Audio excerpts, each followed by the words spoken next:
Rapido challenge day 7 duty on చేసుకుని start అయిపోదాం. First order Gajuwaka నుంచి సింహాచలం పడింది. ఓటీపీ ఎంటర్ చేసి స్టార్ట్ అయిపోయా. కస్టమర్ లొకేషన్ లో డ్రాప్ చేసా. ర్యాపిడోలో చాలా మందికి సబ్స్క్రిప్షన్ ప్లాన్ బెటరా కాదా అని ఒక డౌట్ ఉంది. ఇన్సెంటివ్ టార్గెట్ పెట్టుకుంటే సబ్స్క్రిప్షన్ ప్లాన్ రీఛార్జ్ చేసుకోవద్దు. పార్ట్ టైమర్స్ కి బెస్ట్ అనే చెప్పాలి. అకేపాలెం నుంచి రుసుకోండి ఇంకో ఆర్డర్ పడింది. ఓటీపీ ఎంటర్ చేసి స్టార్ట్ అయిపోయా. కస్టమర్ ని లొకేషన్ లో డ్రాప్ చేసా. అదేందయ్యా అదే తోక చుక్కలా ఉంది. మనకి ఇందాక కనిపించిన తోక చుక్క ఇదే. అందులో కూర్చున్నది ఒక వికలాంగుడు అంట. ఇతనే అతను.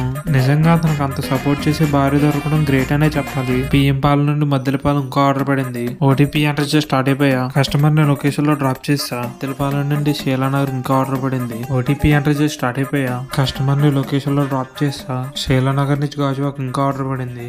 కస్టమర్ లొకేషన్ కి వెళ్ళి వెయిట్ చేస్తుంటే ఆర్డర్ క్యాన్సిల్ అయిపోయింది. ఈ రోజు మొత్తం 23 ఆర్డర్లు అయ్యి టిప్స్ తో కలిపి 13.50 వచ్చాయి. వీడియో నచ్చితే లైక్ చేసి ఫాలో కొట్టు మామ.